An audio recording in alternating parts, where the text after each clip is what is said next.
Nabulao is a barangay in the city of Sipalay, in the province of Negros Occidental. According to the Secretary of Barangay Nabulao, the population of Barangay Nabulao is 6,975,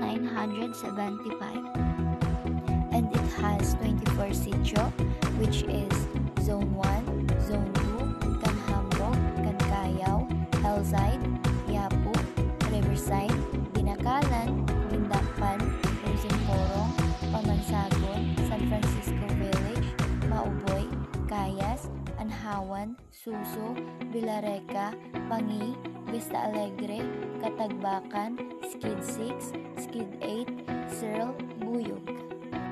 What is the history of Barangay Nabulao? Officially, wala kita sang records nga makita sa origin kung nga aging tawag na Bulaw. There are some version nga ang Nabulaw nagaling sa Bulaw nga isda, because by that time sang una sa ang community dito pa ni sa Baybay, kaya ang Nabulaw before ang community ato nito sa Baybay. So may mga belief na damo di Bulaw na isda, but officially wala isang records na nabutang, no? Ang pinakalapit nga records nga nakita naton as to the origin of Barangay Nabulao sang ang Barangay Council sang Nabulao before nagpadala sang resolution sa National Historical Commission, I guess, nga ang merkado sa Nabulao ingalan sa kay Kapitan Pacifico Villalba, so considering nga siya ang donor sa lupa, nga ang Nabulao Hope Market ingalan into Pacifico Villalba public market deny sa National Historical Commission, because according to the National Historical Commission that Bulao, which is part of Nabulao, is equivalent to Uro.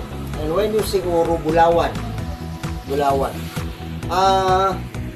I don't know if it is just a coincidence or kung natabuan lang, no? Kay it so happen nga si Palay, hindi naging manigar na ang Nabulao diri sa bilog na si Palay is the gold capital of si Palay, no?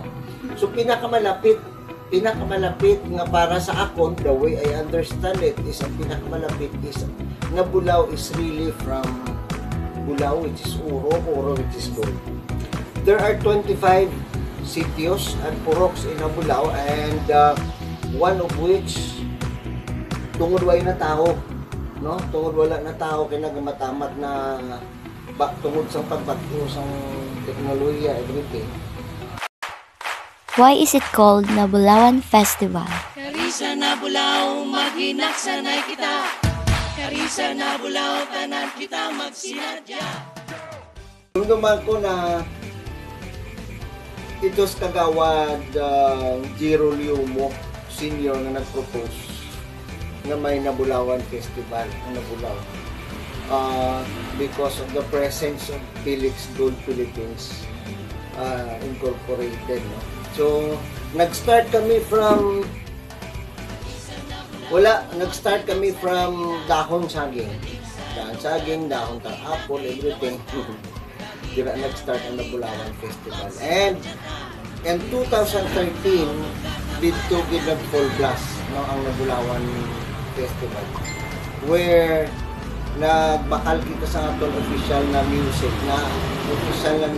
ginbakal siya sa composer, sa tanan ginbakal siya, and tungod official music siya nga it was really designed for Nabulawan Festival, unlike, well, I have to be honest, unlike some other ng festivals in Sipalay nga daw beating something like that. Ang Nabulawan Festival is very distinct, considering ang official music was really inkanta siya in vernacular nga gina-emphasize gid ang Nabulawan Festival.